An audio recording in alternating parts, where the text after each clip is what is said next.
Welcome back, guys. In this lecture, we're going to discuss the Chinese political system. So this is the outline. हम generally introduction सबसे पहले discuss करेंगे China की incumbent leadership and the changes in the term limit जो recently हुई हैं उस पर बात करेंगे. Then we'll discuss the Communist Party of China and the political structure. In the political structure, we'll talk about the Politburo of the Communist Party of China.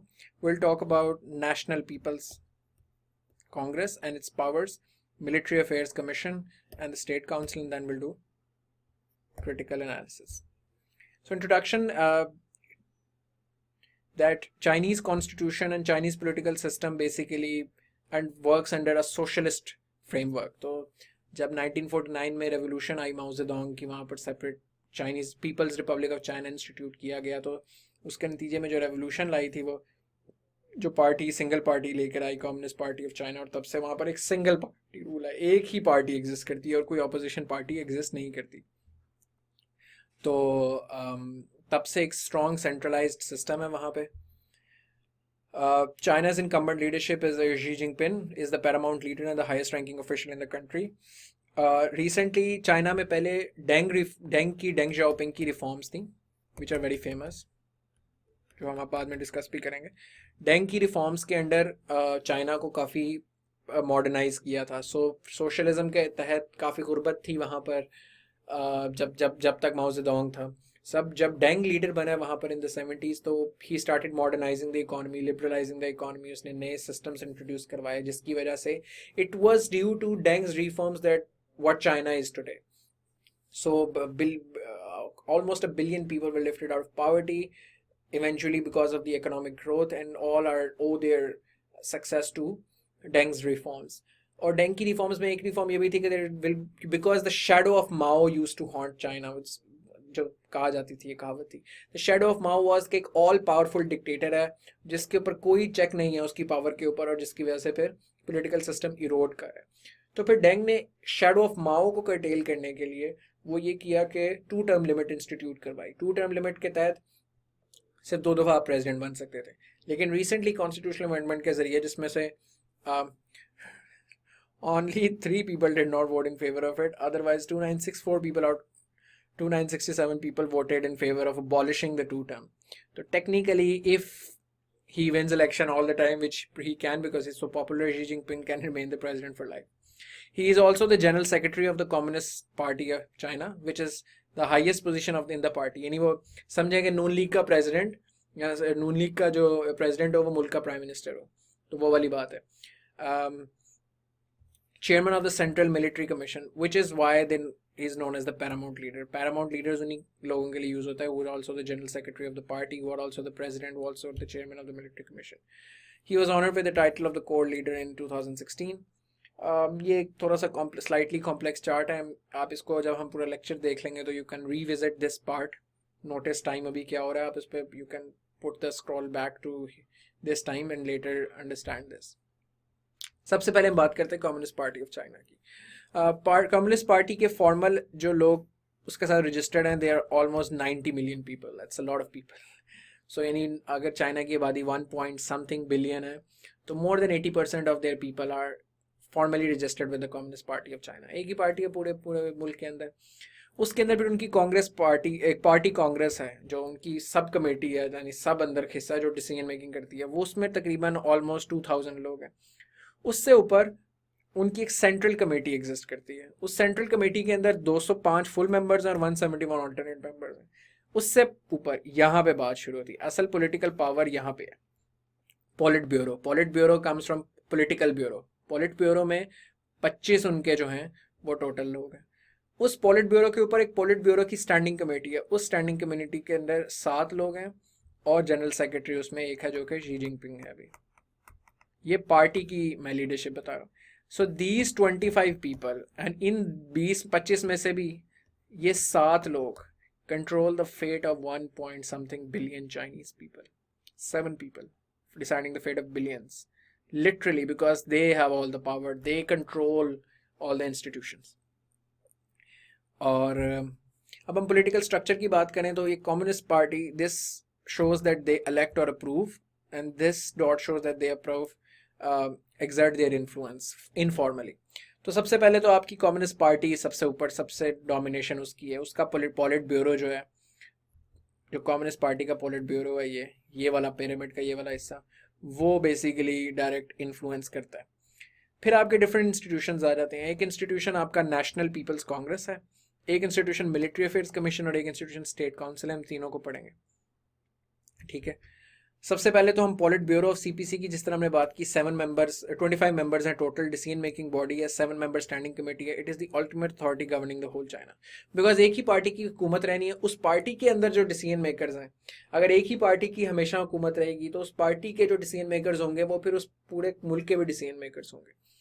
अब हम बात करते हैं नेशनल पीपल्स कांग्रेस की। तो national people's congress are influenced by communist party of China, because ज़्यादातर membership उसकी उधर से ही आती है। Under constitution of 1982 it was meant to be the most powerful organ. ये पार्लियामेंट नेशनल पीपल्स कांग्रेस उनकी, लेकिन यूनिकेमरल लेजिस्लेचर है। इसके 3000 मेंबर्स हैं उनके, and 70% of all the delegates come from communist party of China. तो सीपीसी वर्चुअली कंट्रोल्स दी। तो हमने नेशनल पीपल्स कांग्रेस पे बात कर ली। अब हम इसके पावर्स के ऊपर बात करेंगे। नेशनल पीपल्स कांग्रेस के ऊपर कभी कभी सवाल भी आ, लेजिस्लेटिव पावर्स उसकी क्या है कि they can amend ordinary law simple majority से पास कर सकते हैं और कॉन्स्टिट्यूशनल अमेंडमेंट्स 2/3 मेजोरिटी से कर सकते हैं। इनकी लेजिस्लेशन सुप्रीम कोर्ट में चैलेंज नहीं हो सकती। एग्जीक्यूटिव पावर्स ये हैं कि they supervise the execution of the laws and statutes, they control the administrative policy of appointing officials, departments and ministers are answerable to them. So state council जो उनकी where is that? Did I miss that? No, I did not. State council उनकी cabinet के, तो cabinet है समझे, जिसमें ministers होते हैं उनके। तो नेशनल पीपल्स कांग्रेस के पास एग्जीक्यूटिव पावर्स हैं, क्योंकि ये स्टेट काउंसिल के मेंबर्स यानी कैबिनेट के मेंबर्स कांग्रेस का भी हिस्सा हैं, तो ये वो एग्जीक्यूट कराते हैं। Departments and ministers are also answerable to parliament, national people's congress. Financial powers ये हैं कि वो इकोनॉमिक पॉलिसी बनाते हैं, एनुअल बजट अप्रूव करते हैं। इनकी इलेक्टिव एंड अपॉइंटिंग पावर भी हैं। They can appoint and remove the ministers of state council, वो कैबिनेट से मिनिस्टर्स को अप्रूव और रिमूव कर सकते हैं on the advice of the premier. It also elects the prime minister, president, vice president, president of the supreme court, premier of the state council, chairman of the military affairs commission. तो हमने ये कर ली। अब हम आते हैं military affairs commission पे। सो peoples liberation army और पीपल्स आर्म्ड फोर्सेस इसके अंडर आती हैं। सो नेशनल पीपल कांग्रेस के अंदर से फिर मिलिट्री अफेयर्स कमीशन अप्रूव होता है।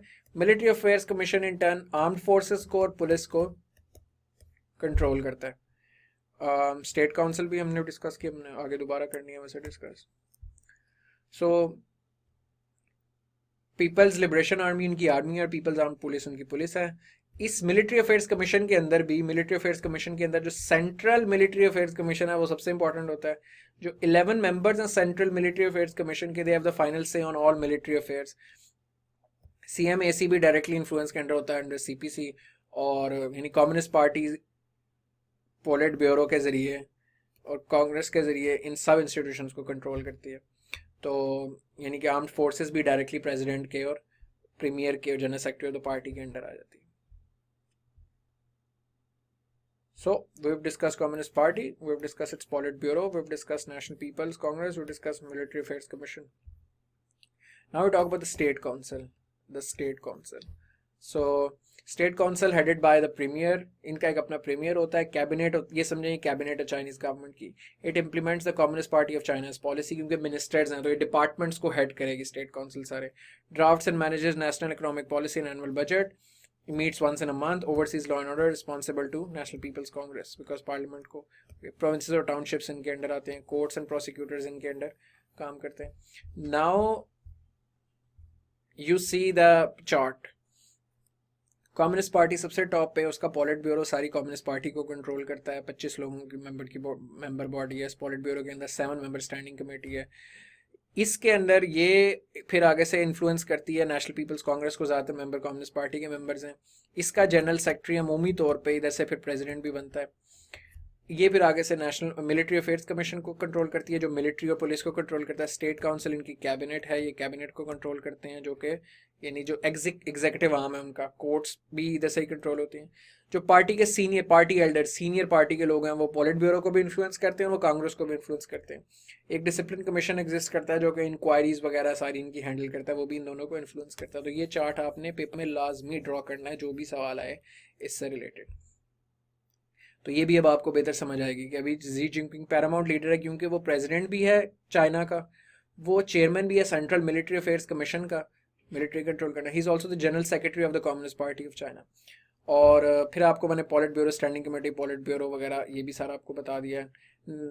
उसके अलावा नेशनल पीपल्स कांग्रेस एनपीसी भी आपको पता चल गया, सेंट्रल मिलिट्री अफेयर्स कमीशन भी आपको पता चल गया। So I think this is a relatively better chart to make. Critical analysis, okay, that's a lot of time.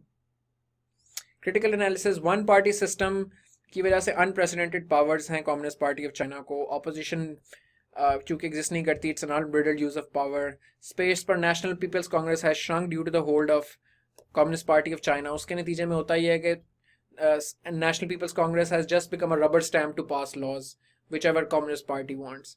तो हांगकांग में इसी वजह से हमें प्रोटेस्ट नजर आते हैं। जुडिशरी की पावर्स बहुत लिमिटेड है, सर्वेलेंस बहुत ज़्यादा हो रही है सिटीजन्स की। आपने गूगल करना है social credit system.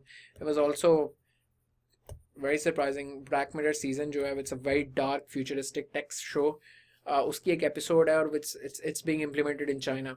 Concerns for minority rights is on the rise because parliament के पास रियल पावर्स नहीं है। Parliament is a forum that protects the rights. ये अगर मुस्लिम्स का इसमें आ सकता है। Evolution of two term limit institute by Deng removes the important checks on power.